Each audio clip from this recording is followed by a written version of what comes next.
प्रिय छात्रों, Shri Durga ji public school में आपका स्वागत है। आज हम लोग इस वीडियो में गोलीय दर्पण के बारे में अध्ययन करेंगे और इसके पिछले वीडियो में हम लोग प्रकाश के परावर्तन, प्रकाश का अपवर्तन तथा इसके दैनिक जीवन में क्या उपयोग होता है इसके बारे में हम लोग अध्ययन किए थे। तो आज हम लोग अध्ययन करेंगे गोलीय दर्पण, यानी गोलीय दर्पण क्या होता है। तो ये जो गोलीय दर्पण है ये कांच का एक खोखला होता है। कांच का क्या होता है? एक खोखला होता है और इस कांच के खोखले का एक कटा हुआ भाग होता है। एक कटा हुआ क्या होता है? भाग होता है और इस कटे हुए भाग के एक तल पर जो क्या होता है, पारे या चांदी की क्या होती है? कलई की होती है, यानी पॉलिश की होती है। और जो दूसरा तल होता है वो परावर्तक तल होता है। तो आइए देखिए कि गोलीय दर्पण कांच के खोखले गोले का काटा गया एक भाग होता है। ये जो गोलीय दर्पण है ये कांच के खोखले का क्या है? एक काटा हुआ भाग होता है जिसके एक तल पर पारे या चांदी की पॉलिश करके, यानी ये जो एक कांच का तल है, एक तल पर पारे या चांदी की कलई यानी पॉलिश करके उसके ऊपर आयरन ऑक्साइड का, इसके ऊपर आयरन ऑक्साइड का लाल पेंट लगा होता है तथा जो दूसरा तल होता है वो परावर्तक तल होता है। अब हम लोग पढ़ेंगे कि ये गोलीय दर्पण जो है कितने प्रकार के होते हैं। गोलीय दर्पण कितने प्रकार के होते हैं? तो गोलीय दर्पण जो है दो प्रकार के होते हैं। गोलीय दर्पण दो प्रकार के होते हैं, यानी ये जो दर्पण है, ये जो खोखले कांच का ये जो भाग है ये जो है अवतल दर्पण होगा इस टाइप का, और ये जो कांच का खोखला गोले का ये जो काटा हुआ भाग है ये उत्तल दर्पण होगा। तो हम लोग पढ़ेंगे कि अवतल दर्पण और उत्तल दर्पण किसे कहते हैं। तो आइए देखिए, अवतल दर्पण वह गोलीय दर्पण जिसका परावर्तक तल दबा हुआ होता है उत्तल दर्पण कहलाता है। यानी वह गोलीय दर्पण जिसका परावर्तक तल दबा हुआ होता है वह अवतल दर्पण कहलाता है। ये जो गोलीय दर्पण है इसका जो परावर्तक तल है वो क्या है? दबा हुआ है। तो ऐसे गोलीय दर्पण को क्या कहेंगे? उत्तल दर्पण कहेंगे, सॉरी अवतल दर्पण कहेंगे। अब हम पढ़ेंगे क्या? उत्तल दर्पण वह गोलीय दर्पण जिसका परावर्तक तल उभरा हुआ हो उसे हम उत्तल दर्पण कहेंगे। यानी क्या है? ये जो दर्पण है इसका जो परावर्तक तल है वो क्या है? उभरा हुआ यानी बाहर निकला हुआ है। तो ऐसे दर्पण को हम उत्तल दर्पण कहेंगे। ऐसे दर्पण को हम उत्तल दर्पण कहेंगे। आगे हम लोग पढ़ेंगे अवतल दर्पण का उपयोग और उत्तल दर्पण का उपयोग, यानी अवतल दर्पण और उत्तल दर्पण का क्या उपयोग होता है इसके बारे में हम लोग पढ़ेंगे।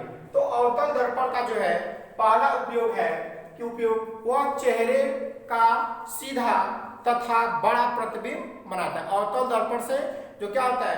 चेहरे का जो क्या होता है? सीधा और बड़ा प्रतिबिंब बनता है और इसका उपयोग हम लोग जो है शेविंग करने में जो दर्पण हम लोग क्या करते हैं? उपयोग करते हैं वो अवतल दर्पण होता है। और दूसरा जो है उपयोग है डॉक्टर मरीजों के दांतों का जो है प्रतिबिंब देखने, यानी जो डॉक्टर होते हैं वो मरीजों का दांतों का जो प्रतिबिंब यानी फिगर यानी चित्र देखने के लिए तथा नाक, कान और गले की जांच करने के लिए जो है अवतल दर्पण का उपयोग किया जाता है। और तीसरा है अवतल दर्पण का उपयोग टॉर्च में, सर्च लाइट, मोटर कारों में प्रकाश का शक्तिशाली किरण पुंज प्राप्त करने के लिए किया जाता है। जो अवतल दर्पण है उसका उपयोग हम लोग क्या करते हैं? टॉर्च में करते हैं, सर्च लाइट में करते हैं, और मोटर कारों में जो बल्ब होता है उसमें जो प्रकाश की जो शक्तिशाली किरण पुंज होती है उसको प्राप्त करने के लिए हम अवतल दर्पण का क्या करते हैं? उपयोग करते हैं। अब हम लोग पढ़ेंगे क्या? उत्तल दर्पण का उपयोग, यानी उत्तल दर्पण का क्या क्या उपयोग है। तो उत्तल दर्पण दर्पण मोटर कारों और ट्रकों आदि में चालक की सीट के पास लगाया जाता है। जो उत्तल दर्पण है, जो मोटर कार यानी जो ट्रक होते हैं, वो चालक के सीट के बगल में जो क्या किया जाता है, जो दर्पण लगाया जाता है वो क्या है, उत्तल दर्पण होता है, जिससे पीछे से जो वाहन आती है उसको क्या करें, बड़ा तथा सीधा प्रतिबिंब से वो चालक क्या करता है, देखता है। और दूसरा है उत्तल दर्पण का उपयोग सड़कों तथा बाजारों पर लगे प्रकाश लैंप परावर्तक तल के रूप में किया जाता है। जो क्या है, जो सड़कों तथा बाजारों में जो प्रकाश लैंप लगा रहता है उसमें जो है उत्तल दर्पण का उपयोग किया जाता है, जिससे प्रकाश क्या होता है, पूरी तरह जो है फैल जाता है। अब हम लोग पढ़ेंगे गोलीय दर्पण से संबंधित परिभाषा, यानी जो गोलीय दर्पण है उस गोलीय दर्पण से संबंधित हम क्या करेंगे, कुछ परिभाषा पढ़ेंगे, जिसमें पहला आता है दर्पण का ध्रुव, यानी दर्पण का ध्रुव किसे कहते हैं। तो ये देखिए, ये मेरा जो है अवतल दर्पण है, ये मेरा क्या है, अवतल दर्पण है, और ये जो दर्पण के जो मध्य बिंदु है उसी को हम कहते हैं क्या, दर्पण का ध्रुव। यानी गोलीय दर्पण के परावर्तक पृष्ठ के, गोलीय दर्पण के परावर्तक पृष्ठ के केंद्र को दर्पण का ध्रुव कहते हैं और इसे कैपिटल P से प्रदर्शित करते हैं। जैसे ये क्या है, ये गोलीय दर्पण है और इस गोलीय दर्पण का ये जो परावर्तक तल है यानी परावर्तक पृष्ठ के जो केंद्र को, ये जो केंद्र है इसे हम क्या कहते हैं, ध्रुव कहते हैं और इसे हम कैपिटल P से प्रदर्शित करते हैं। अगला मेरा वक्रता केंद्र, यानी वक्रता केंद्र यानी सेंटर ऑफ कर्वेचर किसे कहते हैं। तो ये है गोलीय दर्पण, कांच के जिस खोखले गोले का भाग होता है उसका केंद्र दर्पण का वक्रता केंद्र कहलाता है। कहा जा रहा है कि जो गोलीय दर्पण कांच के जिस खोखले गोले का भाग होता है उसका केंद्र दर्पण का वक्रता केंद्र कहलाता है। यानी जैसे ये जो गोलीय दर्पण है और ये कांच के खोखले, यानी जब इसको अगर करें तो ये क्या, कांच के खोखले का हो जाएगा और गोले का भाग होता है उसका केंद्र, यानी जो ये गोलीय दर्पण है और उसका ये जो केंद्र होता है वही मेरा क्या कहलाता है, वक्रता केंद्र कहलाता है और इसको हम कैपिटल यानी C से क्या करते हैं, प्रदर्शित करते हैं। अगला है मेरा वक्रता त्रिज्या, यानी वक्रता त्रिज्या हम किसे कहते हैं, यानी दर्पण के ध्रुव से वक्रता केंद्र के बीच की दूरी को वक्रता त्रिज्या कहते हैं। ये देखिए, ये मेरा क्या है, दर्पण का ध्रुव है और वक्रता केंद्र के ये जो बीच की दूरी है इसे हम वक्रता त्रिज्या कहते हैं। यानी दर्पण के ध्रुव से और वक्रता केंद्र के बीच की जो दूरी होती है उसे हम वक्रता त्रिज्या कहते हैं। अब अगला हम पढ़ेंगे मुख्य अक्ष, यानी जो है प्रिंसिपल एक्सिस इसको कहेंगे, इसको रेडियस ऑफ कर्वेचर कहेंगे, यानी पढ़ेंगे मुख्य अक्ष किसे कहेंगे।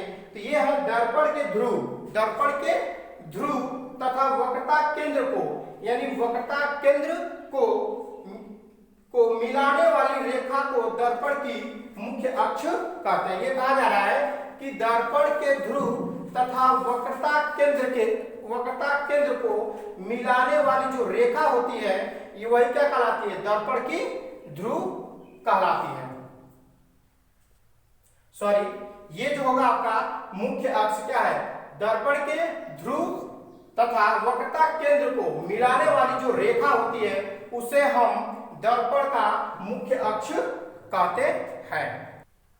अब हम लोग पढ़ेंगे मुख्य फोकस यानी प्रिंसिपल एक्सिस, यानी मुख्य फोकस किसे कहते हैं। तो कहा जा रहा है कि गोलीय दर्पण के मुख्य अक्ष के समांतर आपतित प्रकाश किरणें दर्पण से परावर्तन के पश्चात मुख्य अक्ष के जिस बिंदु पर मिलती है उसे मुख्य फोकस कहते हैं और इसे कैपिटल F से प्रदर्शित करते हैं। जैसे कहा जा रहा है क्या, गोलीय दर्पण के मुख्य अक्ष के समानांतर, ये मेरा गोलीय दर्पण है और ये क्या है, मेरा मुख्य अक्ष है। इस मुख्य अक्ष के समानांतर ये भी प्रकाश की किरण है, ये भी प्रकाश की किरणें, ये भी प्रकाश की किरणें, ये गोलीय दर्पण पे क्या हो रही है, आपतित हो रही है। और आपतित होने के पश्चात यह मुख्य अक्ष के जिस बिंदु, यानी ये आपतित हो रही है तो ये गोलीय दर्पण से क्या हो रही है, परावर्तन के पश्चात, यानी परावर्तन होकर जिस बिंदु पर क्या होती है, मिलती है, उसे हम मुख्य फोकस कहते हैं। उसे हम क्या कहते हैं, मुख्य फोकस